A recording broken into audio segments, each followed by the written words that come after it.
বাম্মা এমন জিনিস। বাপেরা সত্যি কথা বলুন তো দেখি, দয়া করে একবার হাতটা তুলবেন, লজ্জা করবেন না কেউ। কাদের বাপ মারা গেছে অথবা মা মারা গেছে অথবা বাম্মা দুজনে মারা গেছে, একটু হাত তুলুন তো দয়া করে। হাতটা নামান নামান। বাবা, আমি একজন পিতামাতা হারা সন্তান। 2019 সালের অক্টোবর মাসের 3 তারিখ শুক্রবার আমি আমার বাপকে হারিয়েছি। 2023 সালে জুন মাসের 28 তারিখ বৃহস্পতিবার বগুড়া ঈদের দিন বেলা 11:30টার সময় আমি আমার মাকে হারিয়েছি।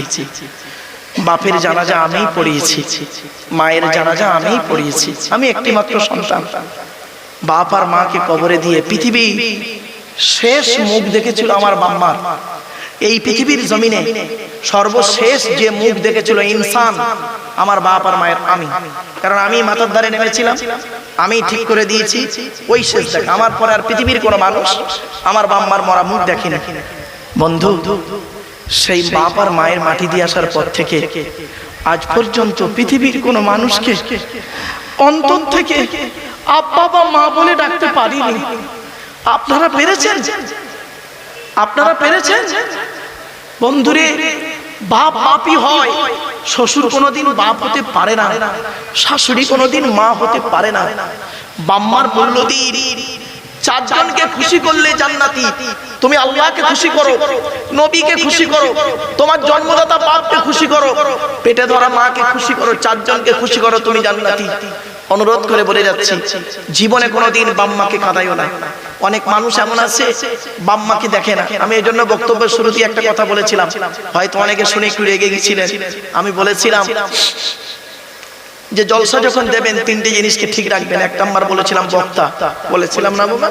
হ্যাঁ, বক্তার 2টো জিনিস দেখবেন।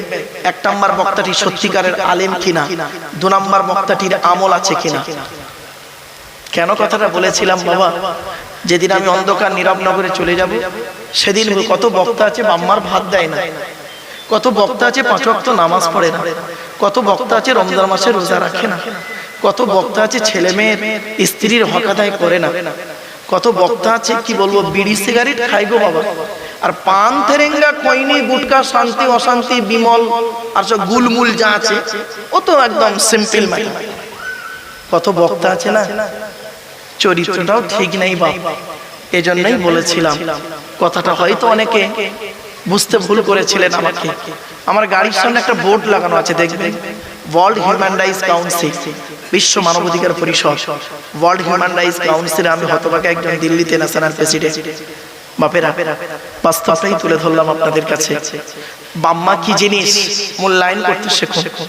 যাদের বাম্মা মরে গেছে তারা এখন কি করবেন বলুন? আল্লাহ রাসূল একদিন দাঁড়িয়ে আছে, একজন যুবক ছেলে এসে বলছে, ইয়া রাসূলুল্লাহ, আমি যুদ্ধের ময়দানে গিয়েছিলাম, এসে দেখছি আমার মা মারা গেছে, এখন আমি কি করব বলুন? কি করব বলুন? নবীজি বললেন, শোনো, তুমি তোমার মায়ের জন্য 2টো কাজ করো।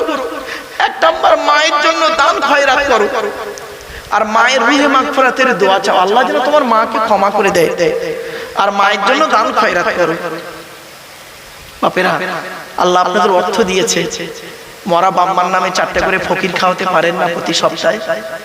যদি বললেন হুজুর আপনি খাওয়ান, হ্যাঁ বাবা খাওয়াই, আমি খাওয়াই।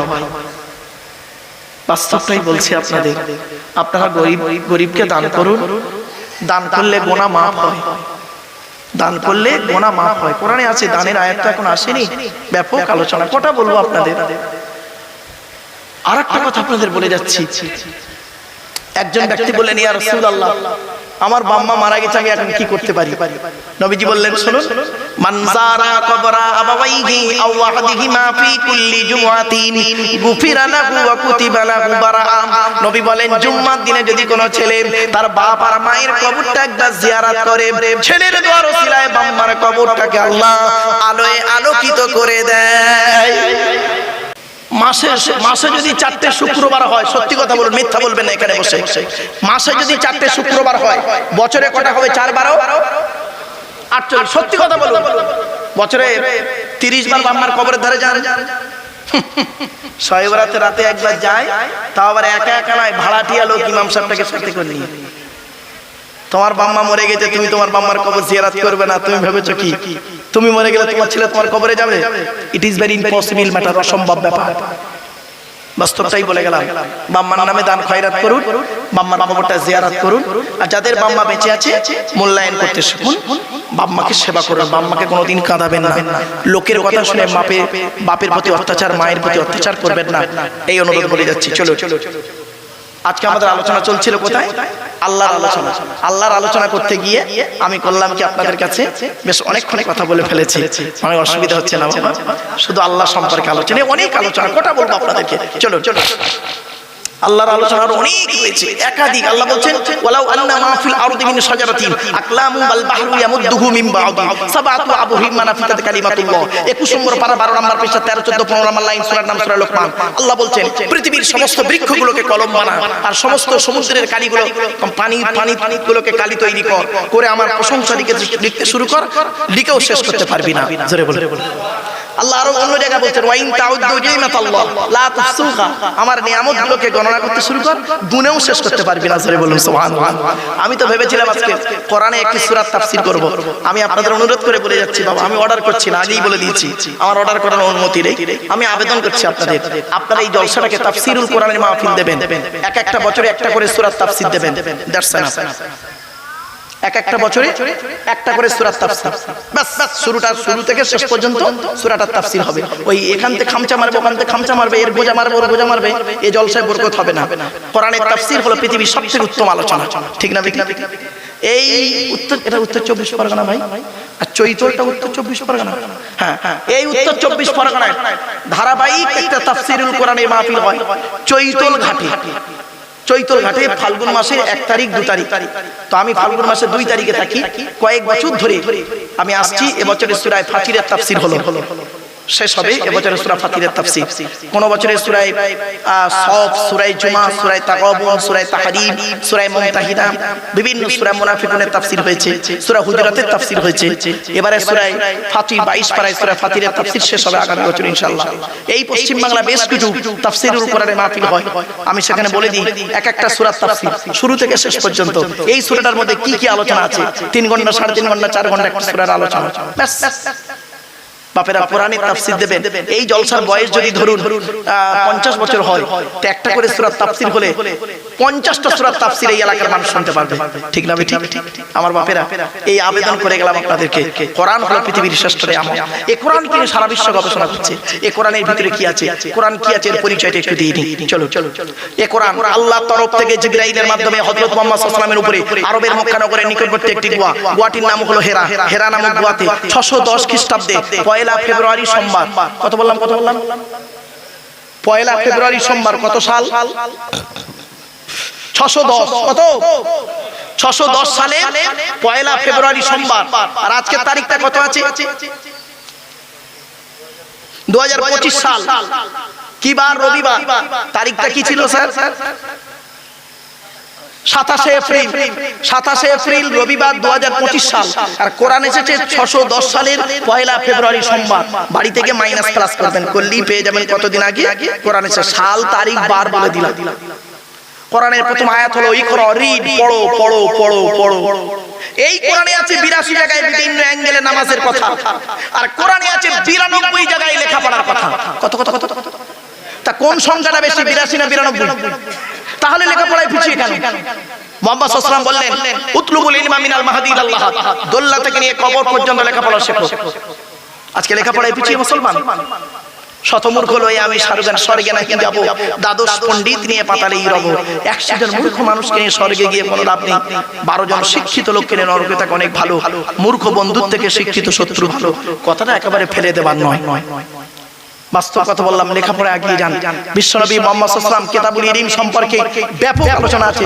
স্টুডেন্টদেরকে আমি পড়াতে গিয়ে, হাদিস পড়াতে গিয়ে এগুলো বলতাম যে কচ্ছি তোমরা অন্তত মানুষকে এই কথাগুলো বলো, স্টেজে উঠে নিজেদের মধ্যে মারামারি ঝগড়া না করে সমাজের মানুষ এইটুকু সচেতন করো, লেখাপড়ার দিকে মানুষ এগিয়ে আসো। এই কোরআনকে নিয়ে সারা বিশ্ব গবেষণা করছে। কি নেবেন কোরআনে বলুন? সবই কোরআন কিনে গবেষণা চলছে। এই কোরআনের ভিতরে কি আছে? 30টা পারা, 540টা রুকু, 114টা সূরা, 14 থেকে 15 খানা সাজদা, 7টা মানজিল, 8 থেকে 12 খানা সানাতা, 6666টা আয়াত, কেউ বলেছেন 6236টা আয়াত, 3,23,215টা অক্ষর। এই কোরআন 22 বছর 9 মাস কয়েকদিন, কম বেশি 23 বছর ধরে কোন ঘটনাকে কেন্দ্র করে, কোন ব্যক্তিকে কেন্দ্র করে, কোন বস্তুকে কেন্দ্র করে, কোন জায়গাকে কেন্দ্র করে কোরআনের আয়াতগুলো নাযিল হয়েছে। 6000 আয়াত নাযিল হয়েছে, 12000 জায়গায় নাযিল হয়েছে। কটা জায়গার নাম জানেন? ওই মক্কা আর মদিনাই তো জানেন। এই কোরআনে আছে, এই কোরআনে আছে সবর শব্দটা, ধৈর্য শব্দটা 104 জায়গা। এই কোরআনে আছে 1000টা বেশি আয়াত হলো বিজ্ঞান ভিত্তিক। এই কোরআনে আছে 250 রকমের হারাম, 250 রকমের হালাল। কটা হারাম হালাল জানেন? ওই মদ খা, সুদ খা, ঘুষ খা, বিয়ের পণ নেওয়া, নারী নির্যাতন, জমি লাল চুরি করা, হুক মেরে কারেন্ট নেওয়া, লোকের গজা মারা, এইটুকুই তো জানেন। 250 রকমের হারাম আছে কোরআনে।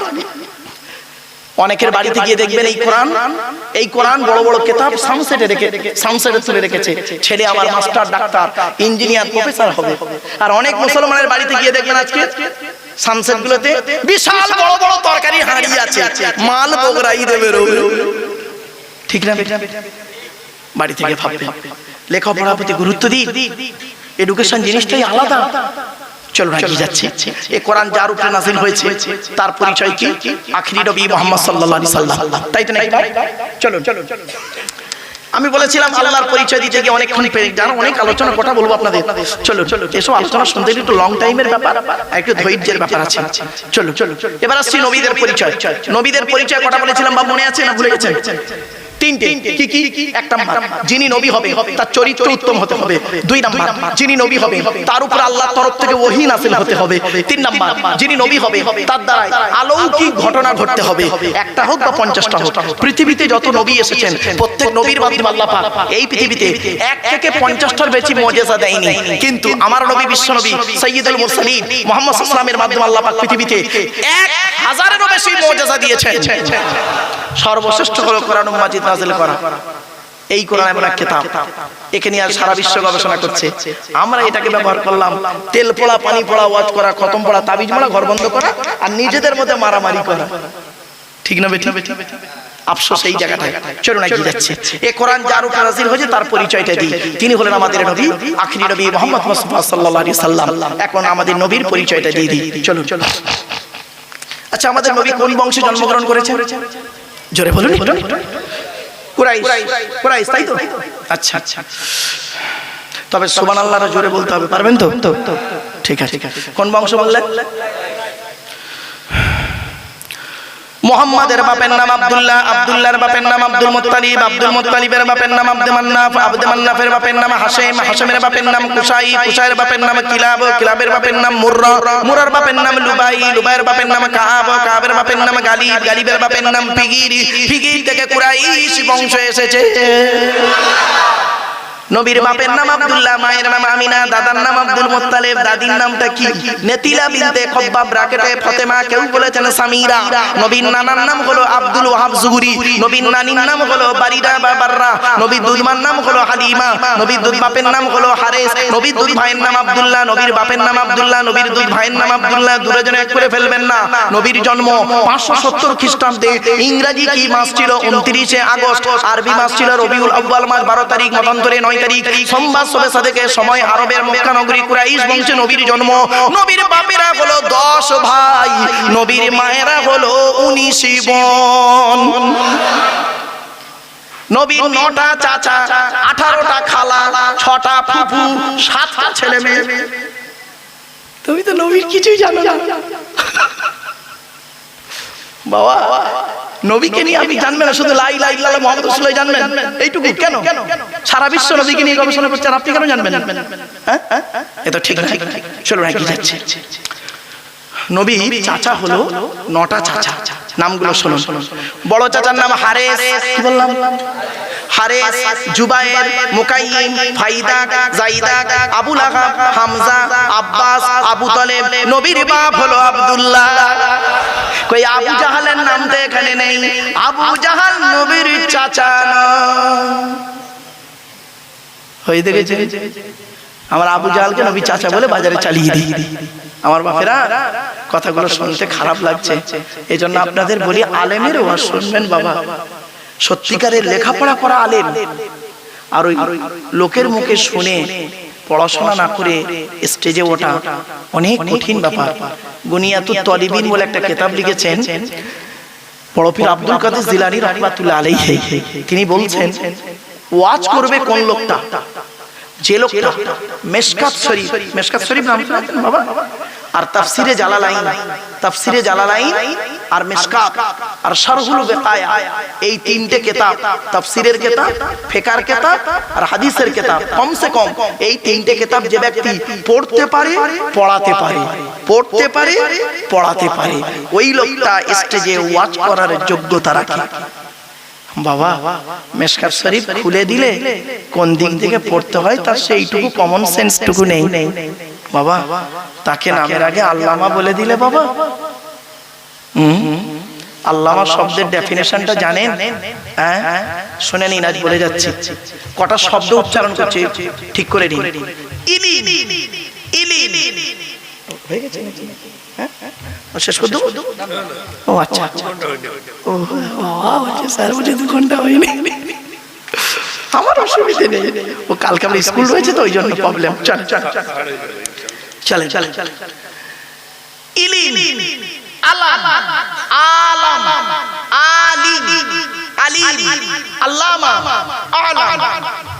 কটা শব্দ উচ্চারণ করলাম?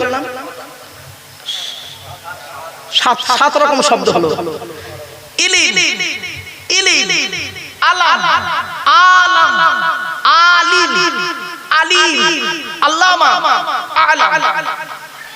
একটু মানে শুনে নিন।